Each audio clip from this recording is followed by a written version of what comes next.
All right, and now let me switch to screen share. And let's do that, and it's the usual thing here.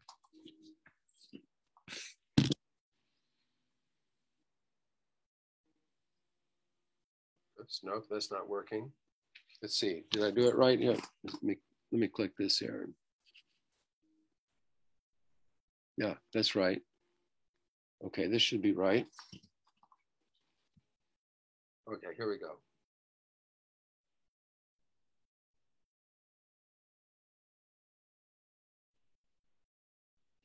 All right, let's get this set up. Let's log it. By the way, I think that we, the undergrads, today have received an email, and we are enrolled to the course. So in a couple of days, it will appear as enrolled in Cal Central. Yes, I've been trying to put the undergraduates on the emailing list because I know they're going to be slow in getting you officially enrolled. In the meantime, you can look at the lectures and so on. So I hope that's working out all right. Yeah, so I wanted to start a little earlier today to review some of the stuff we did last time. So allow me to do that.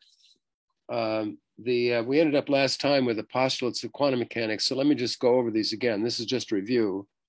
So I'll do this in the future. As if I have material to review, I'm going to try to do it in a few minutes before the regular start time, which is 6:40. And I won't start any new material until 6:40 rolls around. So if you miss the review, you won't be missing any new material. In any case, it's worthwhile just to go over the review of the postulates of quantum mechanics. So let me do this again. The first one is that every physical system corresponds to a Hilbert space, which I'll call script E, as you see here.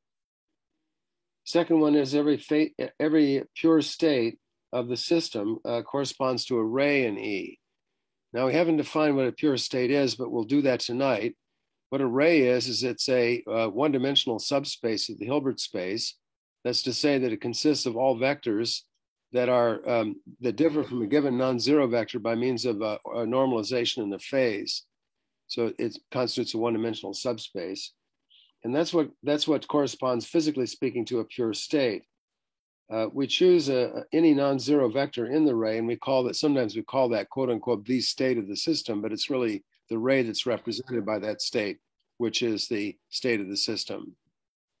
The third postulate is that every measurement process in the system corresponds to an observable, i.e. a complete Hermitian operator, and I'll call it A for the purposes of these postulates.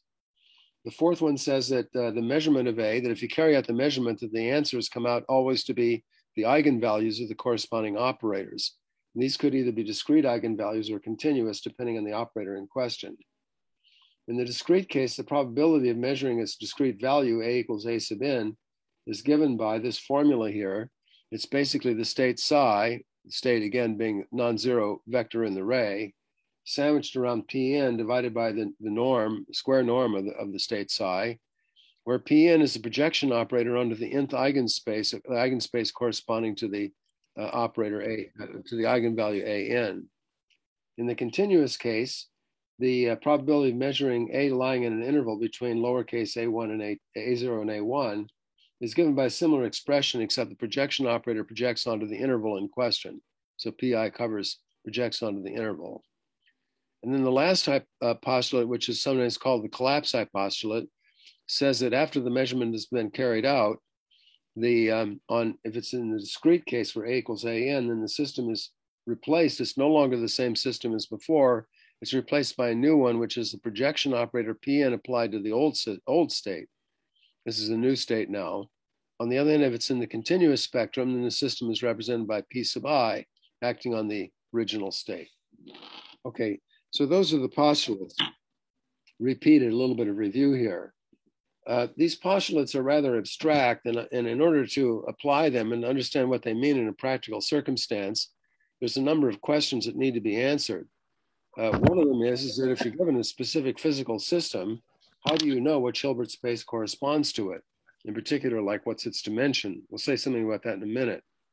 Another question you can ask is that how do we know? Well, I haven't even defined what a pure state is, so we'll have to do that. We'll do that today, I hope. And but in any case, given a pure state, how do we know which ray it corresponds to? Another question is, if we're given a measurement process, how do we know what observable corresponds to that, and how do we, carry out calculations on that? So these are the kinds of questions that I want to address at the beginning of the lecture tonight. Now, I'm going to do this by reference to the Stern-Gerlach experiment, which was, you're no doubt familiar with it, but let me say something about we're going to go through the Stern-Gerlach experiment, and the name of the game that we play here is that we're going to assume that we know nothing about quantum mechanics except the postulates. And notice that the postulates didn't mention anything about spin or anything else like that. So we're going to use those postulates and experimental or Gedanken experimental data from the experiments in order to construct the kinds of things I was just talking about a minute ago, and use this as an illustration of how this is carried out. Now, before I begin that, I want to say some things about the actual Stern-Gerlach experiment. Is there a question? If any of you ever have a question, please feel free to interrupt me, even if it sounds like I'm charging ahead. I'll be glad to answer your questions. I'd like to begin by saying some things about the actual experiment as it was carried out. It was in 1921, I think, was when it was carried out. It was basically a measurement of the magnetic moment of silver atoms. In the decade or so before the Stern-Gerlach apparatus, there was a number of physicists who paid a fair amount of attention to the magnetic properties of matter. And one of the things that had emerged was that it was a reasonable idea that atoms should carry a magnetic moment. I mean, if they did, it's an indication that there are currents down inside the atom that are producing the magnetic moment, and that in itself is an interesting fact. But by taking macroscopic measurements, for example, the saturation field strength of ferromagnets like iron, and if you form a model, let's say, in which the iron atoms act like little dipoles, you can calculate what the dipole moment of the iron atoms has to be. And if you do that, and people did that in those years, it turns out that the answer is comparable to what we call, now it's called a Bohr magneton. So let me mention the Bohr magneton. The Bohr magneton is a unit of magnetic moment. It's EH bar over 2 mc, where m is the electron mass, like this. And the name was not coined by Bohr. He was not egotistical enough for that. It was rather coined by Pauli. I gave Bohr credit for it. But in any case, it was one of the expressions for a natural unit of magnetic moment that was floating around at that time. Didn't agree exactly with the magnetic moments that emerged from experimental studies, but it was of the right order of magnitude. For example, in iron, you find the iron atoms have to have the magnetic moment of like 2 or 3 or 4 Bohr magnetons in order to account for the saturation strength of iron. Well, all right, in any case, that was some of the background on this. So I don't know what the motivation was for Stern and Gerlach. I don't know the history well enough to say, but it would be a very reasonable thing in that period of history for someone to say, well, let's just go measure the magnetic moments of atoms. And so that's what they did, and that's what their experiment was all about. So their experiment worked on the fact that if you have a magnetic moment, let's call it mu, it's a vector, magnetic moment of a system, and it's in an external magnetic field. There's a I call it B. There's an energy, and the B magnetic field will allow to be non-uniform, so it depends on X. There's an energy of orientation of the dipole in the magnetic field, which is minus mu dot B. And so this is then as a function of X, and it plays something like a potential energy. So that the negative gradient of this, negative grad of this, of course, the minus signs cancel if you do this, and you get 2 pluses, gives you a force, just using a notion of F as a gradient of potential. And in fact, this is the correct expression for the force on a magnetic dipole in an inhomogeneous magnetic field. So Stern and Gerlach wanted to set up an inhomogeneous magnetic field, and they did it something like this. This is a rough approximation of the experimental apparatus. They had a magnetic pole that had a point like this in the bottom and extended for some distance. Try to sketch it as best I can, something like this, coming out like that. And then there was this is like a north pole, and then there's a south pole here, which looks something like this and extends on back and cuts down like so and goes on across and comes in like this. Here's a south pole. And what they would do is they send in a beam which ran along just below the bottom of the North Pole like this and went on through. And here's the beam like this, and then it would strike a screen or some detector in the back, like so. So this is roughly the very, very rough design of the experimental apparatus. If we look at the apparatus on end, then you've got the North Pole looks like this, and the South Pole looks like this, and there's a gap in between. And the magnetic field lines, especially around the tip of the North Pole, are particularly strong, and moreover, their gradient is strong as well because the direction of the surface is changing rapidly at the tip.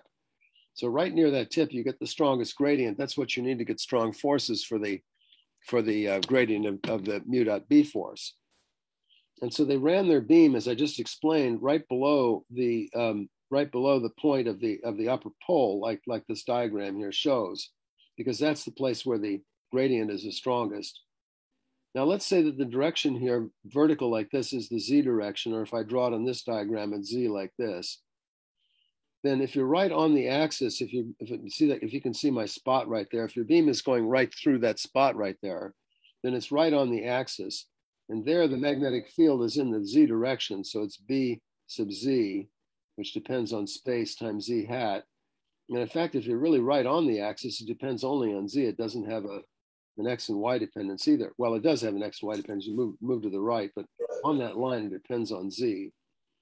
So you get an approximation then for the force. The force is in the z hat direction. It's given by the z component of the magnetic moment of the atom or whatever particle you've got, and then you got partial of z with respect to z, some kind of formula like that. The point being that the force is either in the up direction or the minus direction, depending on the magnitude of the value of mu sub z, the z component of the magnetic moment along the direction of the magnetic field. Now, if we imagine, Stern and Gerlach didn't have any idea about this, but if you imagine that the atoms all have a magnetic moment whose magnitude is the same, but they just differ from one another in the direction in which they point, because they're in the beam, they're going to be in random directions, then you can imagine the individual atom is like a dipole, like a bar magnet like this, in a magnetic field in the z direction with an angle theta in between. And if so, the mu sub z is given by the magnitude of the magnetic moment times the cosine of the angle theta. And if the atoms are randomly distributed, this angle theta is random, and you've got random orientations of the atoms. And so what that indicates then is that mu sub z then is going to range between a maximum of plus, if mu naught's a magnitude, it'll range between plus mu naught and minus mu naught in a continuous manner, depending on the angle theta. And as a result, the force, well, is really an impulse, the force isn't very strong, but you run it along the beam for some distance, and so the effect of the force accumulates along the beam. And it results in an impulse, either moving the beam upward or moving it down, giving it transverse momentum, either in the upper or the downward direction. So what this indicates is that you'd expect, classically speaking, you'd expect the distribution of silver atoms on the target to be a strip that ranges between some maximum and minimum, which corresponds to plus mu zero and minus mu zero, like that. Or if I draw into the picture down here, you've got based on classical E&M, you've got an expectation that you've got some kind of distribution of hits like this. Again, I say ranging between plus and minus mu zero here, plus mu zero up here, and minus mu zero at the bottom. All right. Now, in the actual experiment, what they found, which was a big surprise, is they just got two spots like this, corresponding, again, to plus and minus mu zero, but nothing in between. This is what the experiment showed. And so this was the big surprise and threw everyone for a loop because no one knew how to interpret it. Now, I have to tell you that I'm actually telling you some kind of lies here because I'm trying to simplify the experimental situation. When you take into account the transverse extent of the beam, what you find is that the classical expectation is not exactly a vertical strip, but rather it opens up into a kind of an ellipsoidal shaped figure like this. It ought to be filled in. And what this Stern and Gerlach actually found was not two spots, but they found kind of like lip shaped things like this. There was one down below, and there was one up above that went through like this. I'm not drawing it very well. was spread out like this. But nevertheless, if you collimated this in the horizontal direction, you would get the 2 spots that I'm talking about. And so allow me to continue talking about the spots because it's actually a little easier to talk about and it conveys the right idea of what's going on. All right, so that's roughly the setup of the experiment and what they did. If anybody's interested, I'll tell you more about the history of Stern and Gerlach, both during and after this famous experiment.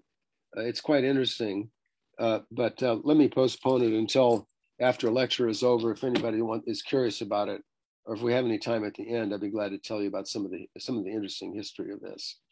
It actually continues some of it to the present day. All right, now, by the way, as I mentioned, the Bohr magneton was a theoretical value that had been suggested as an important possibility, and in the theory of magnetic effects in atoms. And the mu0 that comes out of the Stern-Gerlach experiment, they actually got a good number for that, and their number is actually pretty close to the Bohr magneton. Nowadays, we know it should be exactly equal to the Bohr magneton, and the reason is that the magnetic moment of the silver atom is due to the one and only one unpaired electron, which exists in its outer shell. All the others are paired up.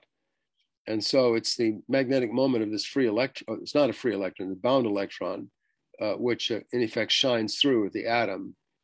One reason for not using electrons in this beam instead of atoms is that electrons are not electrically neutral. So they experience a V cross B force, which the silver atom does not. In any case, this is some of the background on this. All right, now some of the physics background. By the way, the Physics 111 lab used to have a Stern-Gerlach apparatus, and I don't know if they still have it or not. I'm sure it's not operating anymore, but somebody someday maybe will put it back together again and make it work. It used to be a regular lab in 111. All right, now what we're going to do with the Stern-Gerlach experiment is analyze it from the standpoint of the postulates of quantum mechanics. And in doing this, we're going to pretend that we know nothing about quantum mechanics except for the postulates and also the experimental data that's coming out of the Stern-Gerlach experiment, that plus various Gedanken experiments that we can concoct. The postulates of quantum mechanics, if you recall them, never mention spin. In fact, they never mention wave functions of the Schrodinger equation or anything else like that. And so it's going to be interesting to see how all that comes out of here. Stern and Gerlach, of course, didn't know about spin. They were measuring magnetic moment. Well, magnetic moment isn't observable. It's 3 of them, really, because it has 3 components. And so we'll be talking about those measurements, and that does fit in with the measurement postulates. So let's take that point of view on it. All right. So that's a little bit of the history and an overview of the experiment. Now let me find a place to put spare papers. Get them out of the way, and let's look at. Let's see. I want to try to see if I can. Yes, lock this up. The paper tends to grow dark after a while. And if I don't notice it and you do and it's bothering you, please interrupt and let me know because it just takes a touch of my finger to brighten it up again. In fact, let me turn on a light, which may help a little bit.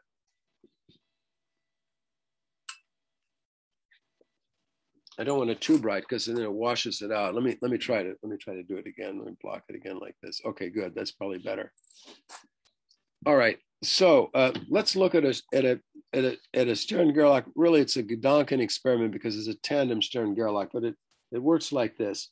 Let's suppose to begin with, we have an oven over here like this, and it's hot enough to have silver vapor inside of it. There's a collimator here that creates the silver atoms come out. They're collimated to create a beam of silver atoms, which emerges. And let's allow this beam to enter a Stern-Gerlach apparatus in which we measure the X component of the magnetic moment. I'll call it mu sub X. Mu stands here for magnetic moment. Now, if we do this, we find that there are 2 outcomes. There's one with magnitude mu0 and one with magnitude minus mu0, like this. And they appear as 2 spots on the screen. let's let the lower spot just end on the screen, but for the upper spot, let's dig a hole in the screen so the beam can continue. And we let this pass into a second Stern-Gerlach apparatus, in which we measure the Z component of the beam. And again, you get a plus mu0 and a minus mu0. And what you find experimentally, or this is Gedanken experimentally, is you find probabilities of 1/2 on coming out of the second apparatus of this form. All right. Now, looking at the postulates of quantum mechanics, we know that each observable is associated with a Hermitian operator, a complete Hermitian operator, which therefore has a set of orthonormal eigenspaces that fill up the whole space. Now, we only observe two, and moreover, we know that the outcomes of the measurement are the eigenvalues of the operator. Since there's only two outcomes that come out from mu sub x, measurement of mu sub x, we must assume that mu0 and minus mu0 are the two eigenvalues of the operator that corresponds to the observable mu x. And similarly for mu sub z, and in fact, you find the same thing is true for any component of the magnetic moment measured in any direction. It only gives two values. If I focus on mu sub x, for example, what this means is the Hilbert space must divide up into two subspaces. Let me call them E plus and E minus, which is, I'll write as the direct sum of the two. These are orthogonal subspaces, of course. Now, let me put a little z on the top of them to indicate that these are the eigenspaces of mu sub z. Anyway, that must look like this. And there's a similar decomposition for the eigenspaces of other observables, such as mu x and mu y, and so on, like this. And all of them involve only two. Now, these eigenspaces have to be at least one-dimensional, because otherwise they wouldn't be eigenspaces. But if there was degeneracies, they'd be more than one-dimensional. Therefore, we know that the dimension of our Hilbert space is at least equal to 2, but it could be possibly greater than 2 if there were degeneracies. Now, there is no indication from any measurement of spin, any component of spin, that the degeneracy is greater than 2, because we never get more than 2, the decomposition of our Hilbert space into two subspaces for any of the three components of the magnetic moment. So the easiest way to proceed with this presentation, the analysis of the situation, is just to guess or to assume that these eigenspaces are non-degenerate and therefore one-dimensional. If that's the case, then the Hilbert space itself is two-dimensional. And what we have then in the different observables is just different ways of decomposing that two-dimensional Hilbert space into a pair of orthogonal one-dimensional subspaces. Let's make this non-degeneracy assumption. Let's assume non-degeneracy here. And what we will do is we will analyze what happens if that assumption is correct, and then I'll come back later to what we do in the case that we worry about degeneracies, which of course do sometimes happen. So let's take that strategy in analyzing the situation. So if we assume then that the Hilbert space is two-dimensional and the eigenspaces of any of these operators are therefore one-dimensional, then each of those individual eigenspaces constitutes a ray, one-dimensional subspace.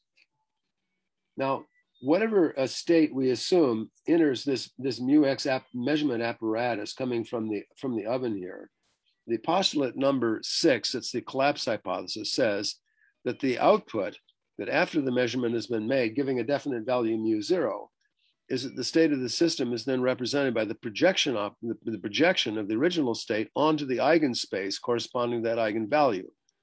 However, we're assuming that eigenspace is one-dimensional, and therefore what that does is it projects onto a 1D subspace, i.e. a given ray.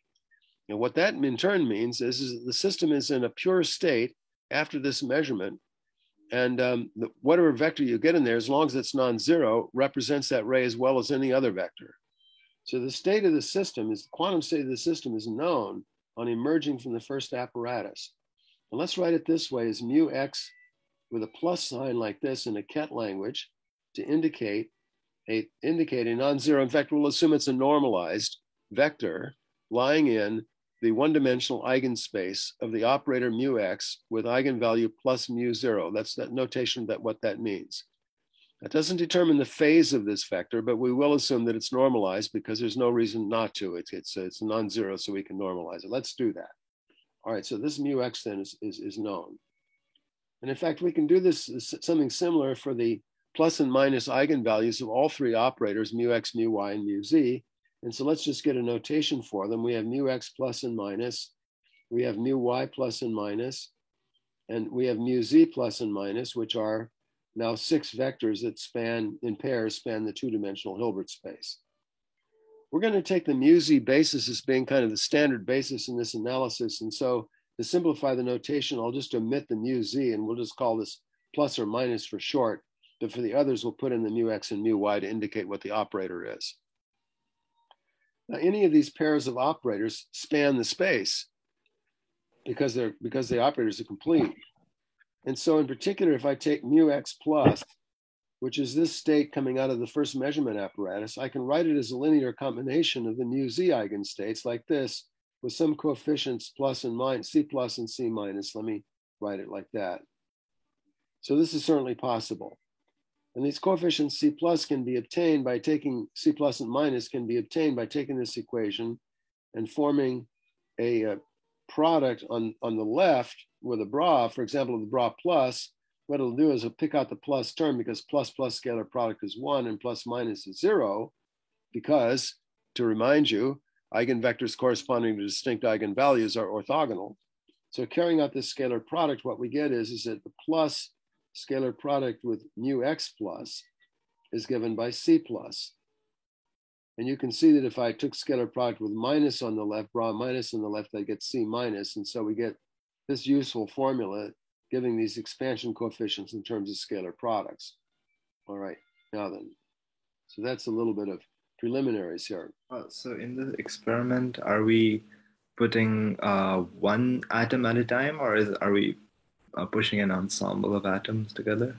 The measurement postulates of quantum mechanics are expressed in statistical terms. There's nothing in them that says what happens on an individual system. So to answer your question, this is dealing with an ensemble. We run through the entire ensemble.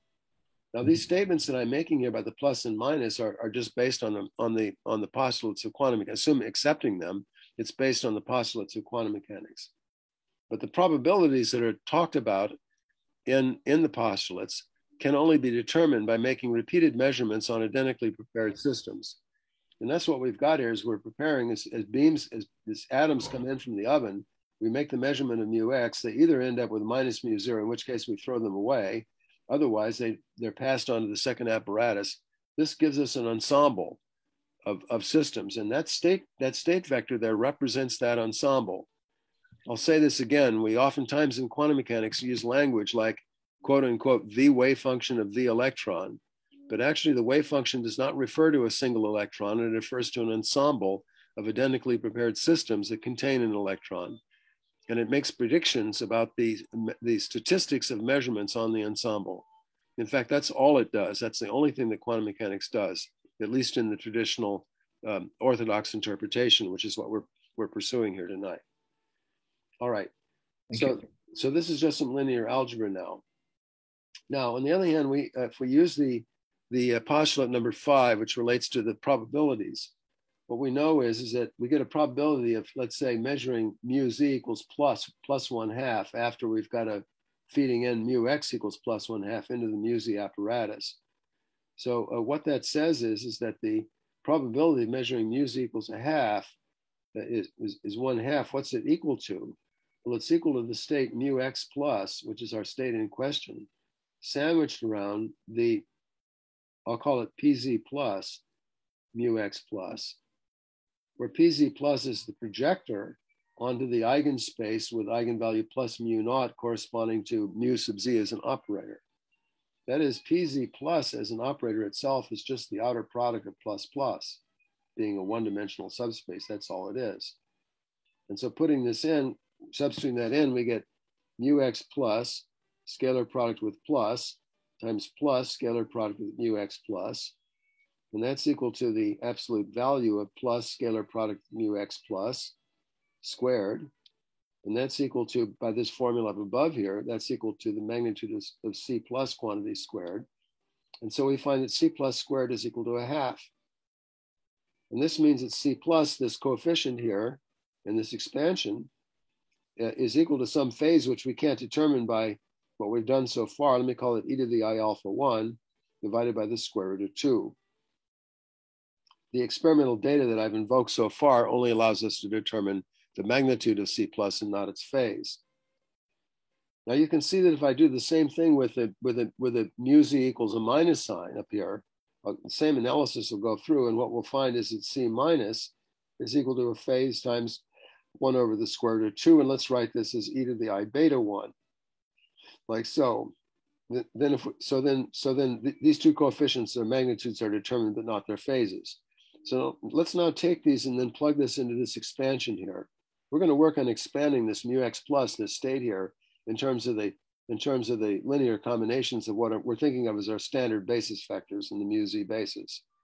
So if we do this now, we get mu x plus is equal to 1 over the square root of 2 times e to the I alpha 1 times plus e to the I beta 1 times minus, like so. This is proceeding through these, proceeding through this data and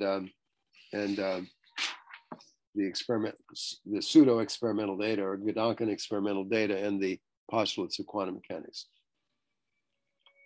Now then, I think you can see that if we worked with mu x, let me bring it back again. If we worked with mu x minus, this lower. Sorry. How do we know that the projector is this outer product between the plus states? Because we decided that this has to be a one-dimensional space, and plus is a unit vector in that space. Okay, I see. Okay, thank you. Okay, now let's suppose we took the minus sign and minus beam and fed it in up here instead of the plus beam. Then you can go through exactly the same kind of analysis. And let's see. No, excuse me. Before I do that, I want to analyze this further. No, I'm not quite ready to do that. Let's stick with the mu x plus for a while. Now, in these states mu x plus and minus and so on, we said that they were normalized, but we didn't say what the phases were. And there's some vector in those subspaces, but we're always free to change the phase if we want, change a phase convention. Let's make a change in phase convention that looks like this. Let's write mu x plus is equal to mu x plus with a prime on it times a phase, which is e to the I alpha 1, which is the same phase as seen in the line above. And then let's plug this into the left-hand side up there. And then let's cancel the phase e to the I alpha 1. And if you do that, and I'm running out of paper here, so let me kind of bring it down so you can see it. If you do that, I think you can see the result will be this, is that mu x plus with a prime on it is 1 over root 2. And then we just get the state plus like this without the phase e to the I alpha 1. And then we get a new phase over here for the minus sign. I'll call it beta 1 prime here on the minus sign, where beta 1 prime is equal to beta 1 minus alpha 1. In other words, by doing a change in phase convention for mu x plus, we have eliminated the phase e to the I alpha 1 in front of the plus coefficient on the right-hand side. Having done that, now allow me to drop the primes, because these are just new phases like this. And the net effect of this is we got rid of one of the phases here. However, we've done something else too, is we've specified the phase convention for this vector mu x plus, and we can't change it again. We can only do that once. So I'm gonna put a check by it to indicate that that phase is now fixed for that particular state. Now then, to go back to what I was saying. How should we think about this geometrically? Because when I think of a 1D subspace array, the phases that I can see are like, just 180 degrees. That's because, well, let's see. These are complex vector spaces now. So the phase is a phase factor. It's e to the I alpha, and so it really goes to 360 degrees. Does that help? These are vectors in a one-dimensional complex vector spaces because we're assuming non-degeneracy. Uh-huh. You may be thinking about a two-dimensional real vector space where there's an orthogonal transformation that's specified by an angle, although that angle goes from 0 to 360 also. But these are 1D spaces and they're complex, not real. I see. All right. Now, we can go through the same analysis using the negative mu x, and if we did, what we get is mu x with a minus sign here, can be represented this way as 1 over root 2. I shouldn't have done this way down the middle of the paper here. I'm making a mistake, wasting paper. 1 over root 2 with a plus sign here, plus e to the I, let's call it beta 2, multiplying a minus. And again, we put a check by this to indicate that the phase convention for mu x minus has been established. And so what we now have, you see, is two unknown phases here, beta 1 and beta 2, representing linear combinations of two of these eigenvectors in terms of the standard basis like this. But these phases beta 1 and beta 2 are not arbitrary because we know that mu x plus and mu x minus are orthogonal to one another. Let's do mu x plus, scalar product of mu x minus, like this. And if we go through the, it's straightforward to go through the calculation of this. And if you do, what you find is that it's 1/2 times 1 plus e to the I beta 2 minus beta 1, like so. Like so, and this has to be equal to 0. It's equal to 0 because eigenvectors corresponding to distinct eigenvalues are orthogonal. So this should be a plus here. Oh, excuse me, I'm sorry, this should be a 1 plus this. I had it right the first time, it's 1 plus this. So, this implies that this phase factor is equal to -1, or equivalently, that e to the I beta 2 is equal to minus e to the I beta 1. And so if I go to the mu x minus equation up here like this plus e to the I beta 2, I can replace by minus e to the I beta 1. And now you see there's still only one, there's only one unknown phase beta 1 appears in both places, and a plus and a minus sign here. So allow me to take that and summarize that in a single formula, which gives me mu x plus or minus is equal to 1 over root 2, state plus on the right-hand side, plus or minus e to the I beta 1 on state minus, like so. And this is a compact way, and I'll put a check here to indicate that the phase conventions for both the plus and minus states have been specified, and we can't change them any further. So this is what we get then in analyzing what happens if I feed an x measurement into a z measurement, using the postulates of quantum mechanics. Now, I could have fed a y measurement into a z measurement as well. And if you do, the Gedanken experimental results are the same as before. You get 1/2, 1/2 coming out the end. And so by exactly similar analysis, we have mu y plus and minus can be expanded as a linear combination of the z eigenstates. And it's going to be 1 over root 2. And we have a plus here, and then a plus and minus. Now a different phase, I'll call e to the I beta 2. With a minus sign like that. Oh, let's see. This is not the same beta 2 as above. I shouldn't have called this beta 2. I should have called it something else. I don't know, gamma 1 or something up here. Let me call it gamma 1 up here. It won't matter. The point is that the gamma is eliminated in favor of the beta, and we end up with this equation right here. Let's call beta 2 then the phase that comes from a similar analysis of the mu y eigenkets. And I'll check those off because those phase conventions are now established. So we see that in the mu x and mu y eigenstates, expanding them in linear combination of the z eigenstates, there's still two unknown phases like this. All right, now then, let's recall that if I have an operator A, which has only a discrete spectrum, then it can be written as a sum on its eigenvalues A sub n times the corresponding projectors onto the corresponding eigenspaces, P sub n, like that. If I do this with mu x plus, if I do this with mu x, rather, mu x is the operator. If I do this with the operator mu x, its eigenvalues are plus and minus mu 0. So mu x can be represented as mu 0 times mu x plus outer product with itself minus mu x minus outer product with itself. Minus, because the eigenvalue here is minus mu 0. I factored out the mu 0, but there's a mu 0 here and a minus mu 0 there. I can also write down a similar formula for mu y, which I'll fill in later on. And as far as mu z is concerned, it's easy. It's mu 0 multiplied times plus plus outer product minus minus minus outer product. because again, these are the two eigenvectors, and these are the eigenvalues plus and minus mu0. Now then, so the mu minus, the mu y here is a similar formula like so. Now, as far as this, let's look at the mu x formula here. The mu x plus and mu x minus that appears here, I can take this is a formula for both of them, and I can use it to plug it in here, and here, and here, and here. Is there a question? Okay, I can use them to plug them in. Allow me to do that. And if you do, then there's some algebra. You see there's going to be a total of actually total of 8 terms, 2 times 2 here and 2 times 2 there, a formula of 8 terms. And I'll skip the algebra for you and just quote the answer.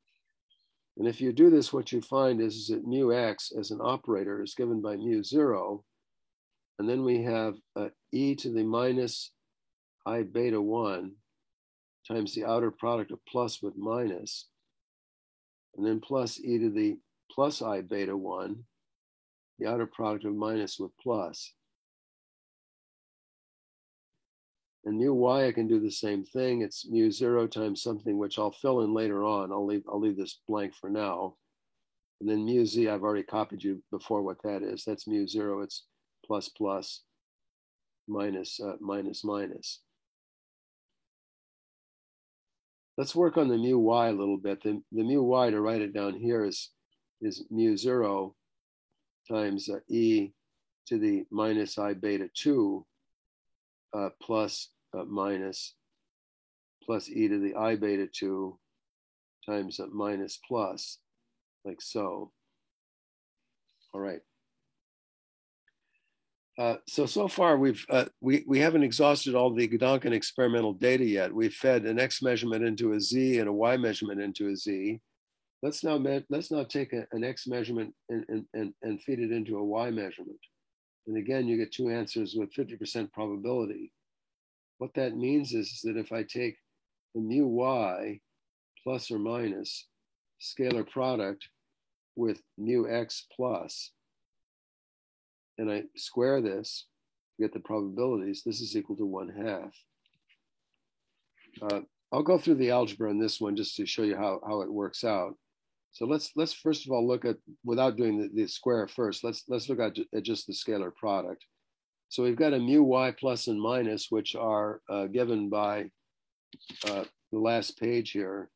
They've got these sums with the beta 1. There's the mu x, and here's the mu y, the beta 2. The same formulas except beta 1 and beta 2 in the phases. So this turns into this. It turns into, let me write it this way, as this has to be a bra here. Mu y plus and minus is a bra. So it's plus and minus as a bra. Excuse me, it's state plus as a bra, plus and minus e to the minus I beta 2 times minus as a bra. And then this is then multiplied by mu x plus as a ket, that's plus e to the I beta 1 times a plus times a minus like this. There are 4 terms now. A plus scalar product with itself is 1. Oh, by the way, there should have been a half out front because there's 2 factors of the square root of 2. So we get 1/2. Plus plus is a 1. Plus with minus is a 0 because they're orthogonal. Minus with a plus is a 0 for the same reason. And the minus with a minus is a 1, but there's phase factors. And so we get plus or minus e to the I beta 1 minus beta 2, like so. So that's this matrix element underneath the square. If I then square this whole thing, and do the algebra of that, let me bring it up so you can see better. This turns into 1/2 of 1 plus or minus the cosine of beta 1 minus beta 2. And that has to equal 1/2 for both choices of the sign. The choices of the sign just tells you whether it's a z being plus or minus coming out the last apparatus. So this 1/2 cancels the 1/2 in front, and you see this implies that the cosine of beta 1 minus beta 2 is equal to 0. And what this is doing then is it's giving us a connection between these 2 phases of the x and y expansions. Turns out we can eliminate one of them in terms of the other one. So it works like this. is that if cosine beta 1 minus beta 2 is 0, it means that beta 2 is equal to beta 1 plus or minus pi over 2. And that means that e to the I beta 2 is equal to plus or minus I times e to the I beta 1. Okay, so that's the conclusion of the last pairing of tandem measurements. And if we go back to our formulas for mu x and y plus and minus, excuse me, where I want to go is, yeah, so, no, excuse me, let me go back up here to this formula here. Here's the beta 2. So this beta 2, this e to the I beta 2 can get replaced by I e to the I beta 1. And this one becomes replaced by minus I e to the minus I beta 1. Let me put them in, summarize it by putting it up here in a formula so we can compare all three. We have minus I e to the minus I beta 1, outer product plus minus. And then we have plus I e to the I beta 1, outer product minus plus. As you can see, the x and y mu's only have off diagonal outer products, whereas the z only has the diagonal ones. And now there's only one phase left over. So can we do something about that last phase? Can we do something about it, for example, using phase conventions of the various states? Well, we've used up the allowed phase conventions on mu x plus and minus and mu y plus and minus. I didn't say it, but we've also used up the phase convention on plus because our original phase convention was connecting the plus state for the z motion with the plus state for the x eigenstate. So it's what we really did was dealing with relative phases between those two, and we can't change the phase of plus without messing up everything else we've done so far. However, the state minus, we haven't done anything with the phase on that yet. So let's look at these formulas here for these three operators. By the way, one of the questions posed earlier was, how do we know what the operators are corresponding to the measurement process? And you see, we're answering that question now. We're getting the operators. Here they are, based on the outcomes of the measurements. Well, in any case, we can change the phase of the ket minus. And if we do, you see, we could absorb the e to the I beta 1 into that, in which case it would disappear here and there. If we did this, in the coefficients of the mu x expansion, it would just be 1 and 1. And on the other hand, the coefficients of the y expansion would be minus I and plus I. So by that choice, we would make the matrix elements of mu x purely real, but the matrix elements of mu y purely imaginary. If we wanted to, we could also, in a different approach, we could absorb the I e to the I beta 1 into the minus. That would make mu y have real matrix elements, but mu x would have complex ones or imaginary ones. So you get one or the other, but you can't make both of them purely real. And there's a moral in this, which is that the postulates of quantum mechanics are stated in terms of Hilbert spaces, which are complex vector spaces.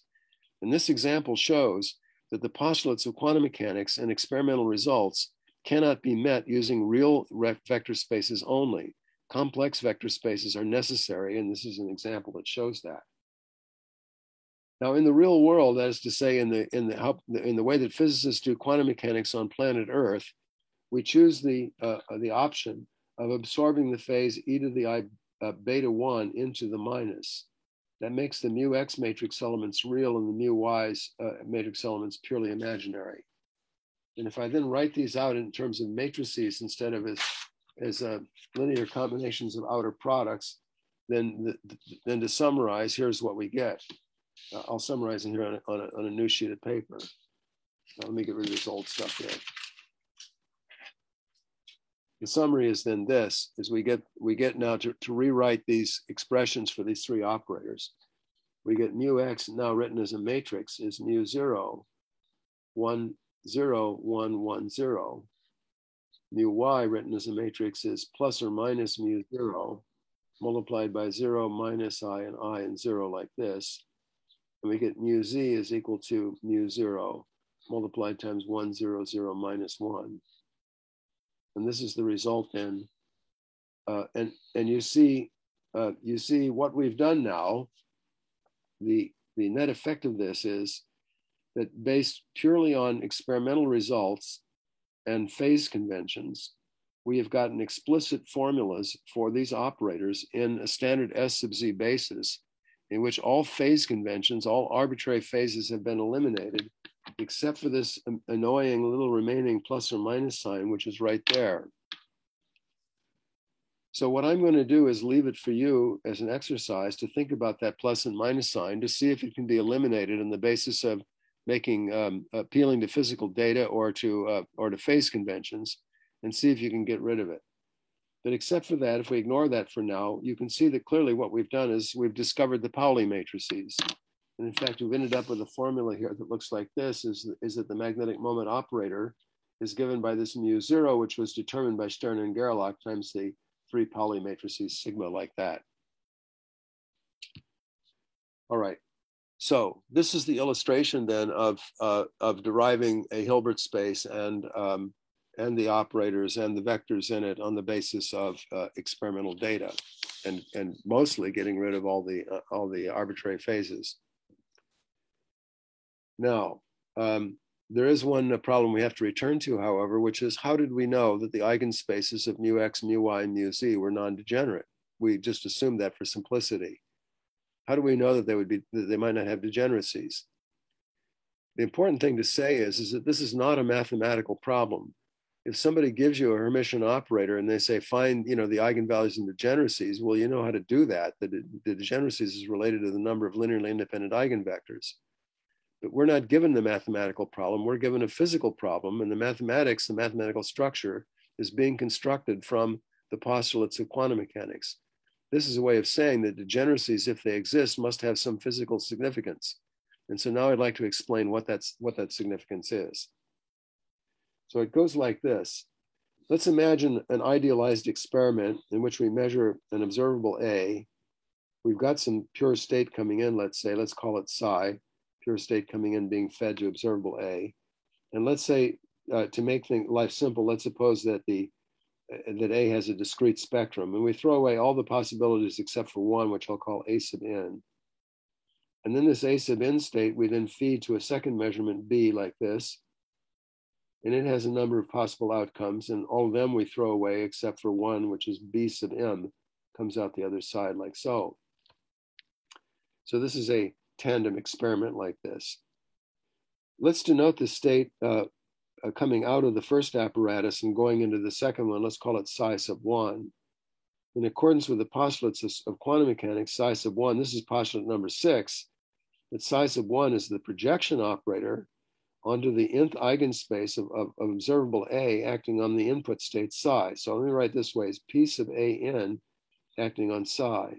AN, the A subscript, means it's a projector for observable A onto the nth eigenspace of that observable. That's what the notation means. In any case, that's this psi 1 here. And then likewise, if I call this psi 2 over here, there's a second projector that was applied to the psi 1 to get you to the psi 2 coming out there.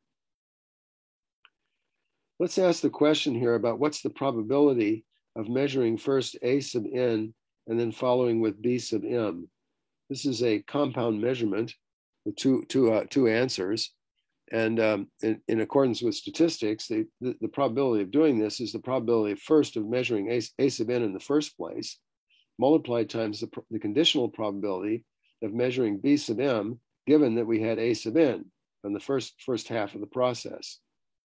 Well, the probability of measuring A sub n in the first place by the postulates of quantum mechanics is given by taking the input state psi and sandwich it around this projection operator PAN like this, and then divide by the square norm. Here, I'm not going to assume the states are normalized, so I'll put the denominators in. Now then, this has to be multiplied by the conditional probability, and that's going to be the probability that's going to be given by psi 1 sandwiched around the projection operator P sub Bm for the second measurement, B sub m here, divided by the normalization psi 1, psi 1. Okay, that's this compound probability. Now let's analyze this a little bit. Let's look at the psi 1 denominator of the second term. But given that psi 1 is PAN on psi, that's the same thing as psi with PAN dagger times PAN in the middle. and then psi on the right. But these p's are projection operators, so they're Hermitian. So p dagger is equal to p.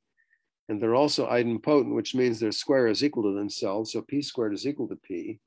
So this just turns into psi sandwiched around a single copy of p, like this.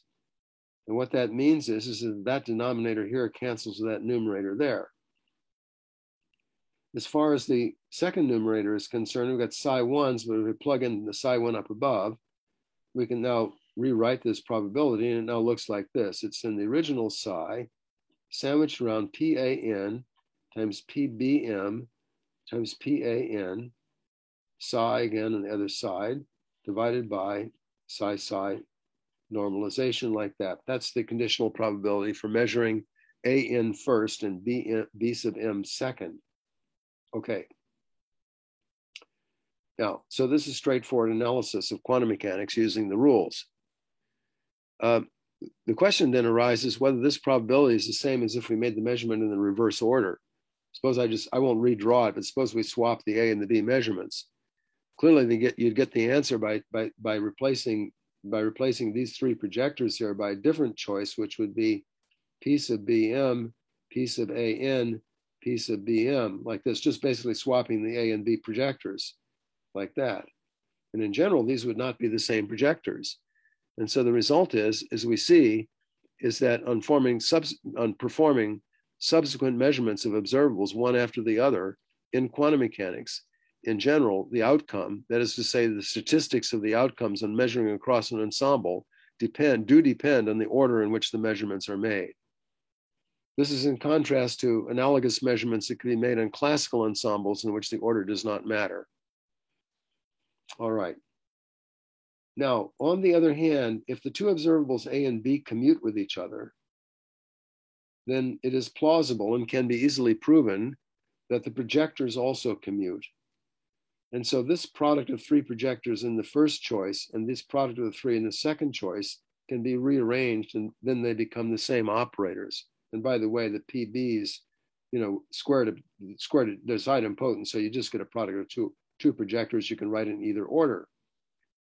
And so what we see is that if the operators commute as operators on the Hilbert space, then the statistics of measurements is actually independent of the order in which the measurements are made.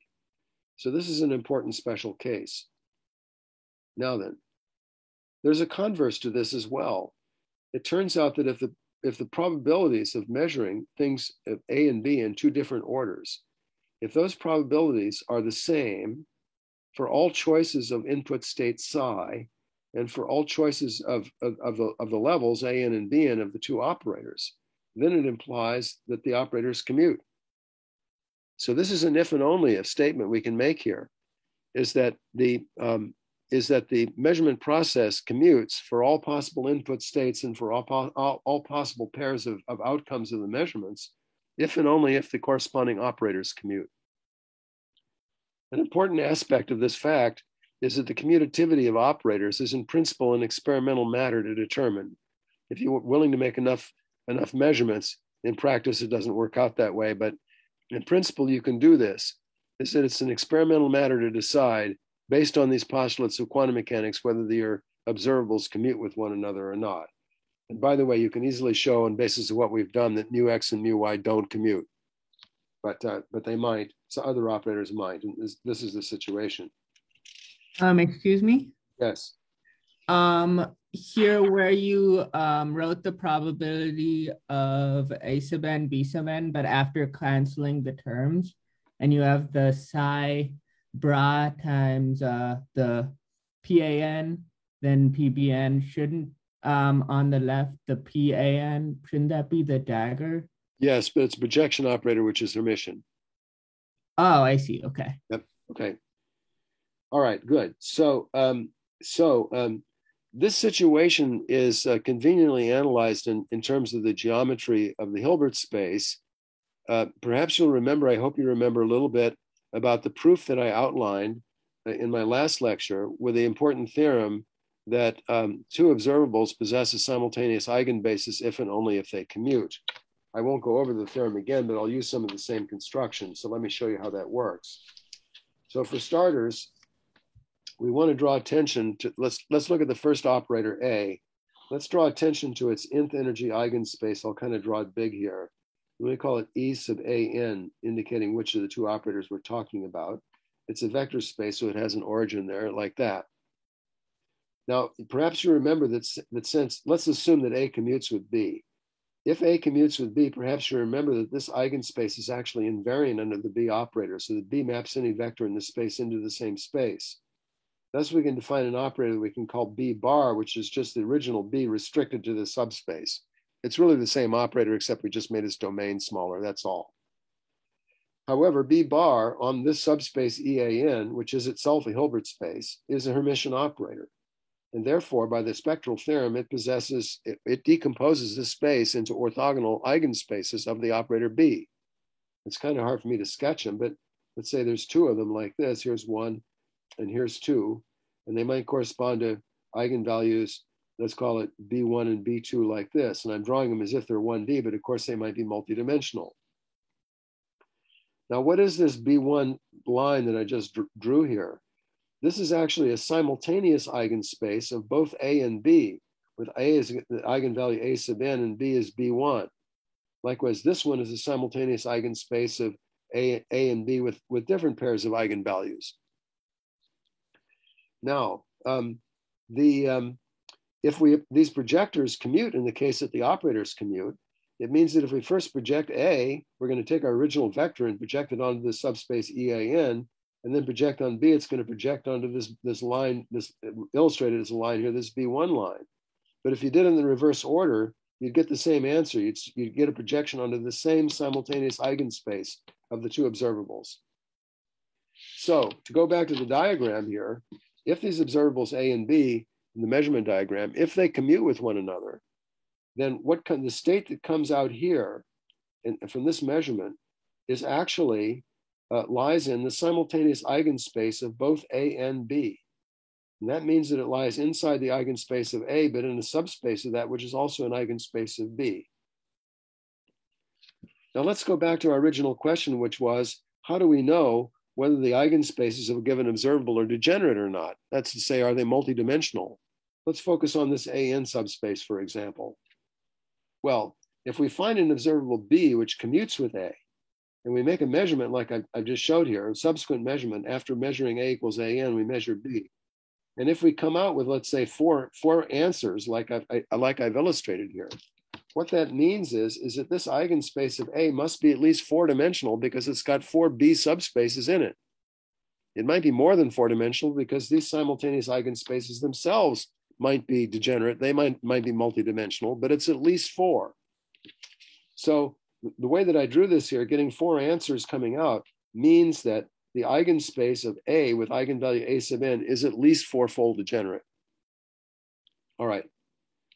Now then, remember in the case of the spins, if we just restrict attention to spin measurements, we didn't find any resolutions of these things. All measurements gave us just two values.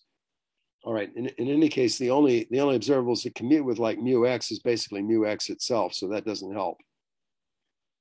All right. Now, so this discussion so far now leads us to the new question, which is whether or not the simultaneous eigenspaces of A and B are themselves degenerate, or are they one-dimensional? Well, the way to answer that question is to search for further observables, call them C, which commute with both A and B, and ask whether they, by making measurements, whether they resolve the degeneracies of these simultaneous eigenspaces we've got so far. They either do or they don't. If they do, then we proceed, and we keep on going this way until we can't find any more observables which commute with the list that we have. And once that point has been reached, then we simply declare that we have that the remaining simultaneous eigenspaces are non-degenerate and therefore one-dimensional. This collection of observables that's obtained in this way, call it A, B, C, et cetera, like this, constitutes what we call a complete set of commuting observables, CSCO. A complete set of commuting observables means a collection of observables whose simultaneous eigenspaces are all one-dimensional, i.e. non-degenerate.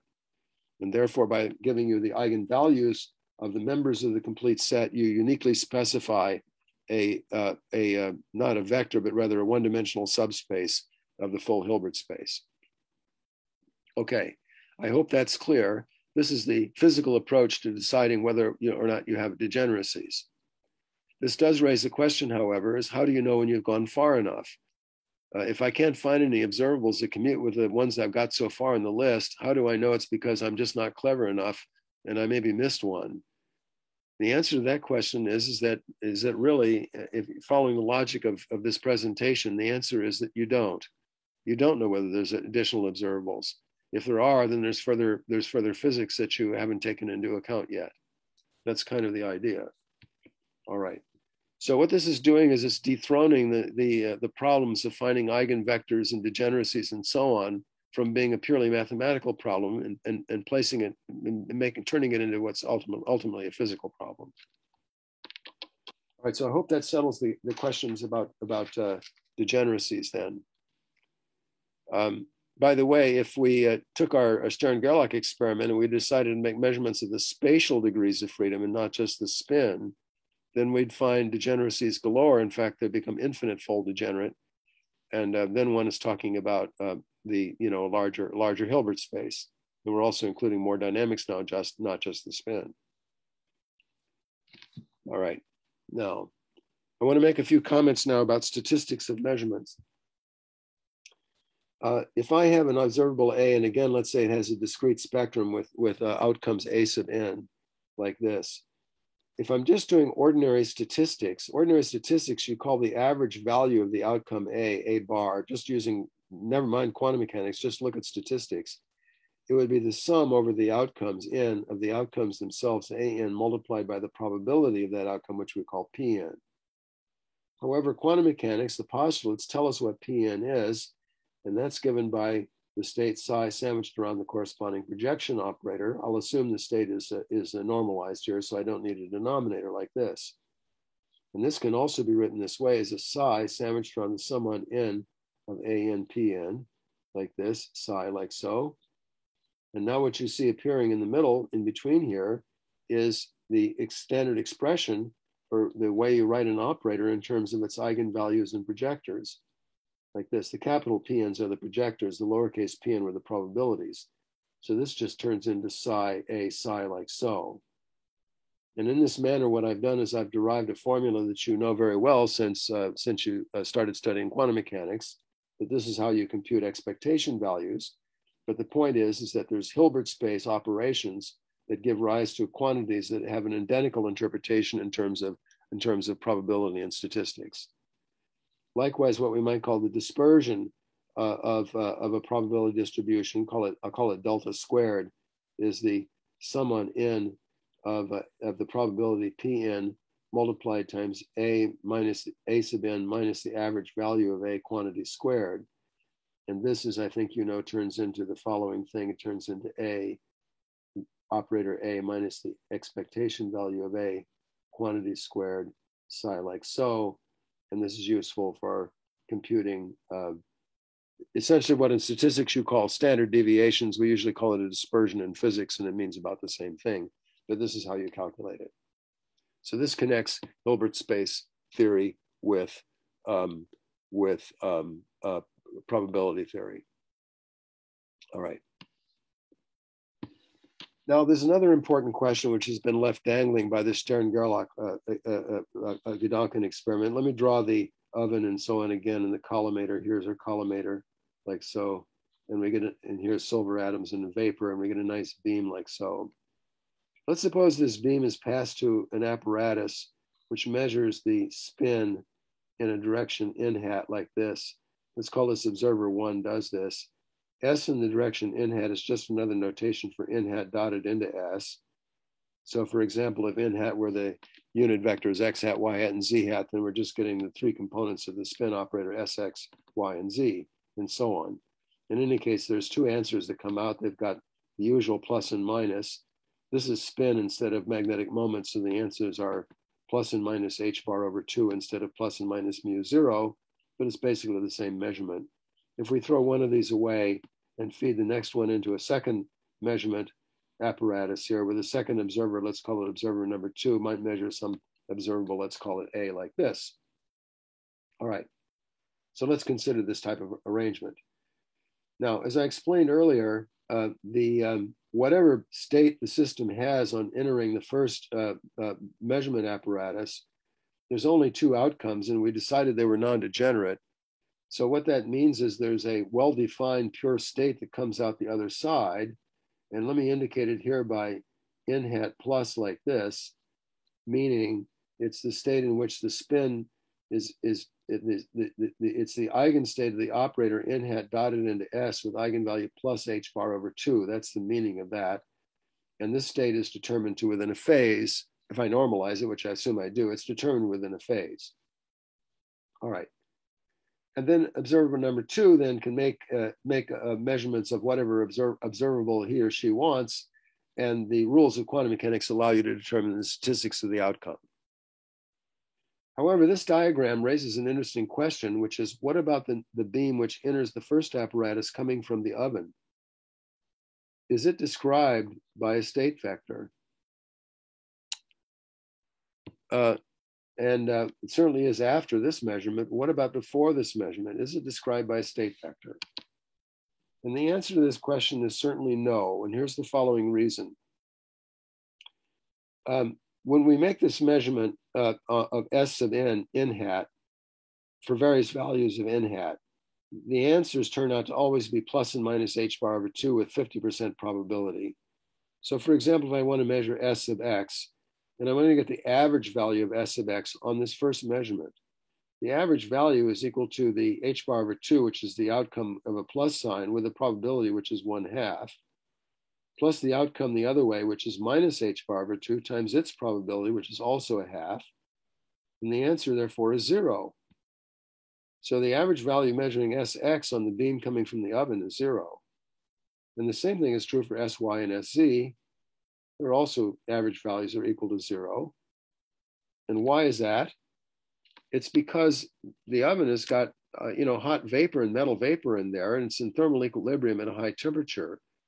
And what that means is that the spin states of the silver atom are randomized and are pointing in random directions. If there was some non-zero expectation value of the spin vector, so getting an average value of the spin vector is equal to 0 on the first measurement. If this were not 0, it would mean there was some preferred direction for the polarization of the spins of the atoms coming out of this oven, and you don't expect that in thermal equilibrium. Now, on the other hand, if this question mark were represented by a real quantum state, let's say it's some state psi, we could write this as a linear combination of, let me write it this way, as alpha plus beta minus. Or as a spinor, we could write it as alpha and beta, putting this in the S sub z basis. Let's assume, for the sake of argument, that this question mark is some state psi like this, and I'll put a question mark beside it. Then we could expand that state as a linear combination of the pluses and the minuses. And if we do this, then it's a straightforward calculation to compute the expectation value of the Pauli matrices with respect to this. And by the way, this is normalized, so alpha squared plus beta squared is equal to 1. These are, of course, allowed to be complex numbers. If we compute this expectation value, what you find is for the x component is that it's twice the real part of alpha star beta. The y component is twice the imaginary part of alpha star beta, and the z component is the magnitude of alpha squared minus the magnitude of beta squared. And what you'll find is that this is a non-zero vector. In fact, it's a unit vector. I'll call it n hat. It has a property that n hat dotted into itself is equal to 1, as you can verify by squaring these three components and adding them up and then using the normalization of the spinor. So, in other words, any non-zero state vector that we might ascribe to the thermal beam coming from the oven would give us a non-zero expectation value of the spin operator, because the spin operator is proportional to the Pauli matrices. It's h bar over 2 times sigma. And instead, what we find is an expectation value of spin, which is 0. And so therefore, this is not represented by a state vector. Now then, the question is, how do we describe the quantum mechanics of this beam which comes from the oven? And that's what I want to do, hopefully in the next 10 minutes, make a beginning on that. All right. And for that purpose, I need a new pad of paper here. So let me do this. All right. Now, by the way, we can turn this business of spins around. What people say, the language is used frequently, is we say this spinner, which I wrote down here, this alpha beta spinner, people say is pointing in, quote unquote, the n hat direction. The language is a little strange because a spinner is a two-component complex, vector, whereas the direction in space is a three-dimensional real vector, which is a unit vector, but they're mapped into one another by these formulas I've written down here. And that's what people mean when they say the spinner, quote unquote, pointing in a certain direction. There's a converse to this. If you take an arbitrary direction and you want to find a spinner that's pointing in that direction, you can do so. Let's let n hat be represented by its usual spherical angles on a sphere of theta and phi like this. Then it's easy to show that the following spinner will give you the right result, is that if I take psi is equal to e to the minus I phi over 2 times cosine theta over 2, and then e to the plus I phi over 2 times sine theta over 2, like so. It's easy to show that if you then use this psi to compute the expectation value of the Pauli matrices, the answer turns into this. It says sine theta cosine phi for the x part, it's sine theta sine phi for the y part, and it's cosine theta for the z part, which of course is the usual expression for the unit vector in spherical coordinates when it's pointing in the theta phi direction. So this just turns it around. It says if you give me a direction, there's a spinner that points in that direction. The spinner is not unique because you can multiply by an overall phase, but apart from that, it's a unique answer pointing in the given direction. All right. So in any case, thermal beams cannot be represented by any definite spinner. Now, to understand how we do describe the quantum mechanics of this thermal beam, let's imagine changing the game here, and we're really getting into Gedanken experiments now. Let's suppose that observer 1, upon making a measurement of the spin in the n hat direction, throws away the negative answer as I've indicated here in the diagram, and passes the particle with a positive answer onto the second observer 2, just as I've drawn it here. But now let's suppose observer 1 does something else. By the way, if observer 1 does that, that observer is passing on to the second observer silver atoms, which are polarized in the plus z direction, in the plus n hat direction. That's a way of saying this. Now let's change the game a little bit though. Let's suppose that observer number 1, when he or she sees a particle coming down the beam line, spins a dial to choose a random direction on the unit sphere, and then quickly orients his or her Stern-Gerlach apparatus to be oriented in that direction, and then decides to, and then either it rejects the atom or else passes it on to the second observer A. Let's suppose we can do that. In other words, observer A is now receiving, as before, silver atoms that are polarized in a definite direction. But the difference is that observer A, that direction is now random, and observer A doesn't know what the random direction was or is. Now, in this case, it's possible just to use averaging to compute what observer A will discover on making measurements. It's just an average overall angles of what you get for a definite angle. However, it's also plausible physically that those measurements, in fact, give the same statistics as if we skipped observer number 1 altogether and just passed this beam directly to the second observer. Actually, there's a loss in intensity because observer number 1 is throwing away half the particles. But if we ignore that fact and just look at the statistics, observer number 2, measuring over here, can't tell the difference between a beam that is polarized in a random direction and a beam that came from the oven. And so what this suggests correctly then is that the quantum state of the beam that comes from the oven is to be represented by not a definite state vector, but rather a statistical ensemble of state vectors. So, and in fact, one would suppose that coming from the average value is seen by A in that Gedanken experiment I just represented. If we had a definite n hat plus here, if we knew what n hat was, then the average value of A would just be given by this formula. But the n hats are distributed over the sphere. So what we want to do is we want to do 1/4 pi and integrate over solid angle here, where the solid angle here indicates the direction of the n hats. And if we do this, then this is the correct formula for the average value of the measurement made by the second observer. Now then, this leads us into the subject of statistical ensembles of state vectors. So let's talk about that. Let's talk about this from a fairly general standpoint now and leave the Stern-Gerlach stuff behind. One possibility is that we might have a collection of states psi, which are parameterized by a set of continuous parameters lambda, which I'll just write as a single lambda, but it might be a collection of them like this. It might be multidimensional. For example, the theta and phi parameters we just dealt with is an example of this. We'll assume that these vectors are normalized because there's no reason why we shouldn't do it. So let's make them normalized like that. Let's suppose these are associated with statistical probability. Let's call it f of lambda. It's a probability distribution. This should be greater than or equal to 0, and it should integrate over lambda, f of lambda, to give us 1. If we have a situation like this, then the average value of measurement A under this ensemble of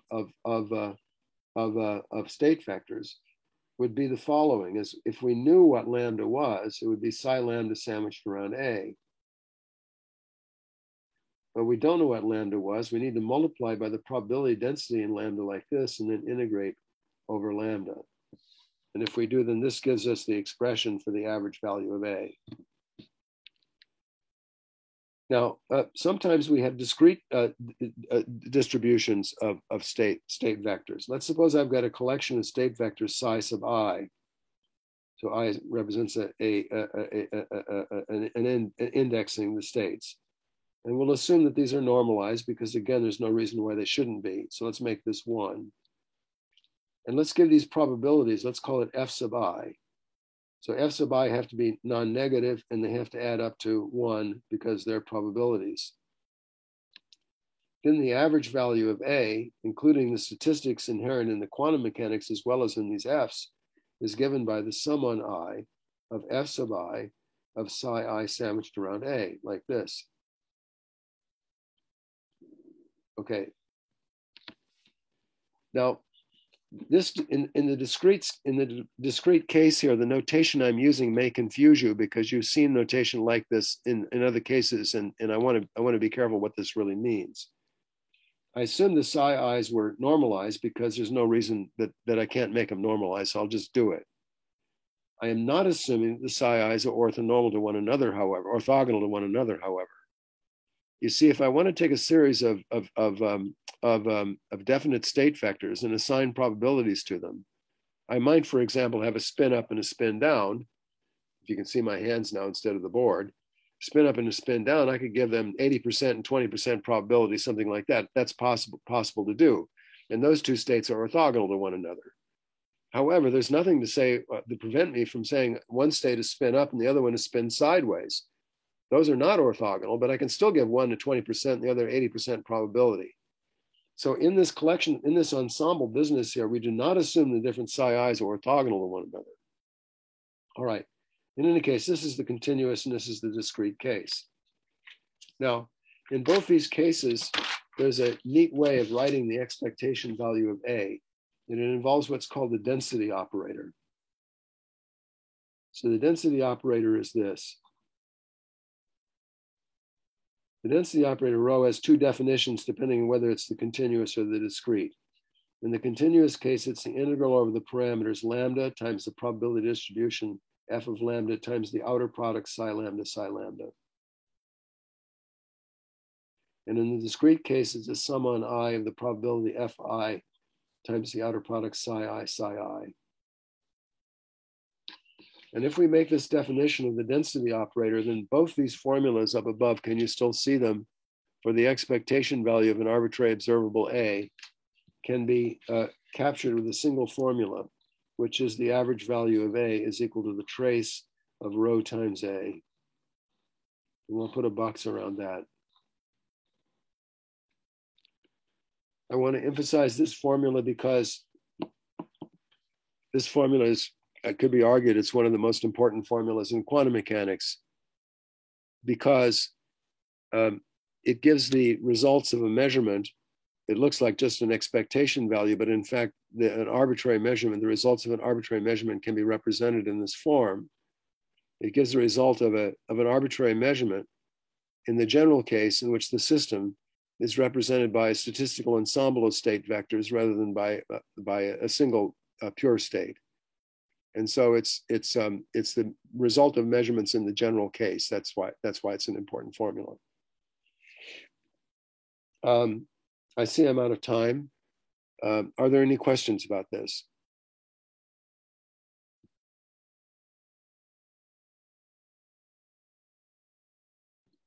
Could you unpack a little more what you just finished saying about the importance of this expression? Yes, it gives you see pure states are not enough to describe quantum mechanics of real systems that we encounter, because that beam that comes out of the oven is not described by a state vector. It's described by a statistical ensemble of state vectors.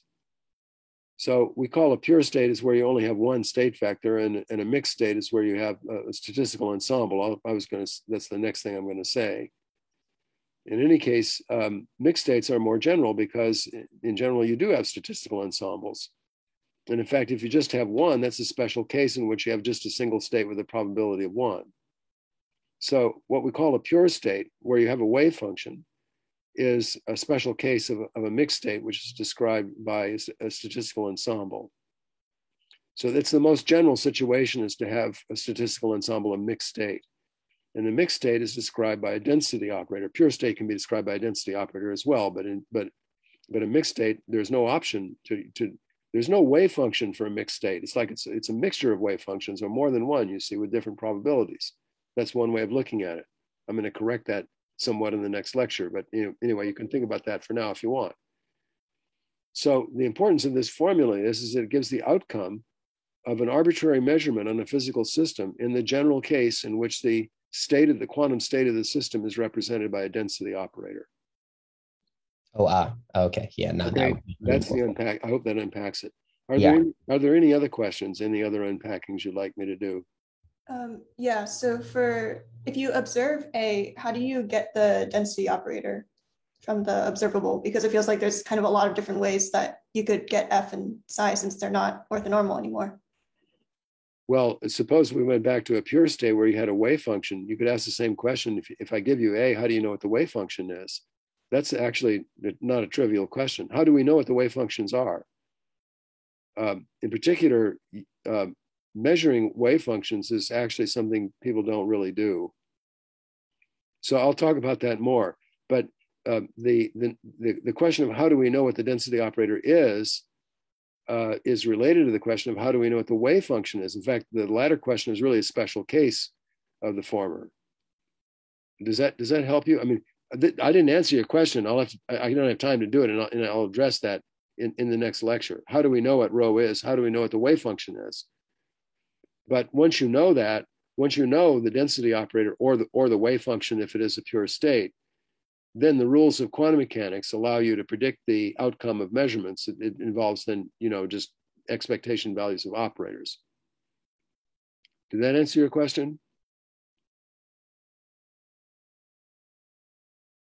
I'm still confused, but it's okay. Well, you want to try again? It's okay. Thank you. Yeah, okay. All right. So think about it. You can ask me again in the next lecture or office hours is coming up. Next lecture is not until Tuesday. Are there any other questions? Yes, I have one question.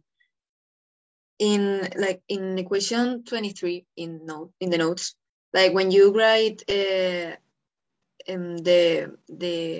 gates in I don't know the name, like the basis that's like the plus and the minus sign.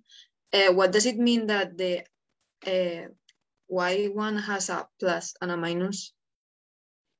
Like, I think I explained myself very badly, but like in No, the problem is I'm not looking at the notes, so I don't know the equation. So, like, you started by writing these vectors in basis, like the basis of Yuma Z plus and Yuma Z minus. Yes. Okay, so at the end you got the three vectors, and Yuma Y has like a plus minus sign before it. Like Y, what does it mean that it has a plus minus sign? It's a way of covering two equations in one formula. Okay, and so it's like Yuma X just has one equation, but Yuma Y has two equations. I don't have the notes in front of me, so it's a little hard for me to address this. Why don't you ask me that same question in office hours tomorrow, and we'll settle it. Okay. Okay, good. Thank you. Yeah.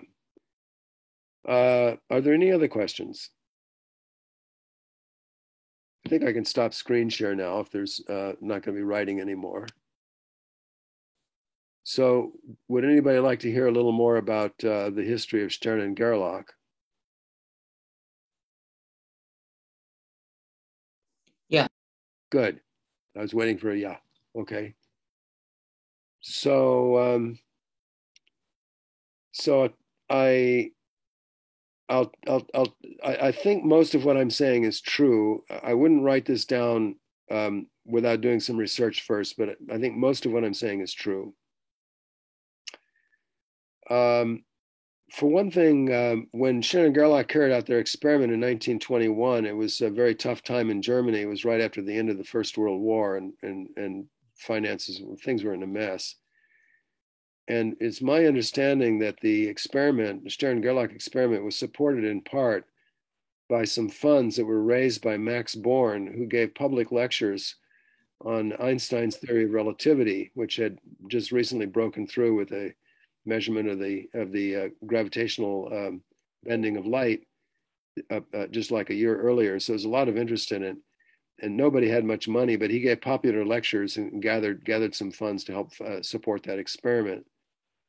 Stern and Gerlach and other collaborators continued to work on measurements of spins and spins of particles, including a measurement of the proton magnetic moment, which is much more difficult, over about the next 10-year period. However, in the early 30s, Stern, who was Jewish, had to flee Germany, and he ended up coming to the United States and left Gerlach behind. I'm not sure the exact sequence, but during some of those years, he spent time in the Berkeley chemistry department. He actually had a desk and some bookshelves and some furniture there, which stayed in the chemistry department for years and years and years. And just in the last year, Dan Stamperkern in our atomic physics group sort of inherited it. And I'm not sure what Dan has done with it right now, but it's a bit of a historical heritage. He's got Stern's desk and some furniture. In any case, Stern eventually Stern, as he pronounced his name, eventually got an appointment at Carnegie Mellon, and he remained a professor there during the 1950s and filled out his career. And when he retired, he moved to, guess where? Berkeley, California, because he had a daughter who was living here. And in those years, he used to come to the colloquia in the Berkeley physics department on the Monday afternoons. And there are still people in this department old enough to remember him. They knew him. Dick Maris knew him anyway. Anyway, he died in the 60s, and so that's kind of the end of the story for his connection with Berkeley. He won the Nobel Prize for his work in the middle of World War II. It was 43 or 44. I forget the exact year. The Nobel Committee gave the prize to him, but not to Gerlach. They they did it because in the meantime, Gerlach had become a Nazi and had a rather high position inside the scientific establishment in Germany, and they didn't want to honor him. And so they designed the statement of the Nobel Prize so that they didn't actually mention the Stern-Gerlach experiment, because to do so would have brought Gerlach into it. Anyway, the story runs something to that effect. Well, anyway, those are some things about Stern. I don't actually know what the status is of his furniture. Nobody has any space in the university, but I certainly hope nobody's thrown it out. I'll have to ask Dan to find out what the current status is. Okay, well, I thank you for your attention, and I will see hopefully some of you tomorrow at office hours. Somebody was asking, I'll meet outside again like I did last time. At least we'll try to see if we can meet out there. And if that fails, I'll switch over to a Zoom meeting, but I think that's going to work tomorrow. And otherwise, I'll see you next Tuesday night. Can I ask a question? Yes. When is your office hours tomorrow again? It's from 11 to 12. Okay. Is that when the discussion is, or is it from? No, the discussion section is from 12 to 1. Oh, okay. Yep. So you get me first, and then you get Eric. Okay. Cool. You'll probably find that Eric gives away the answers better than I do. So you might, yeah. Anyway, So anyway, maybe I'll see you tomorrow. Okay. Thanks. Okay. Good. And where is outside? Outside what? It's just outside Burge Hall on the north side. There's a patio area there that people use for cookouts and hot dogs and things like that. So, from time to time. But we met there last Friday, and it wasn't really being used, so it worked out pretty well. There's no place. There's benches to sit, and not too close to each other. But okay, got it. Thank you. Okay. All right. Good night, everybody. Thank you. Have a good night. Bye-bye.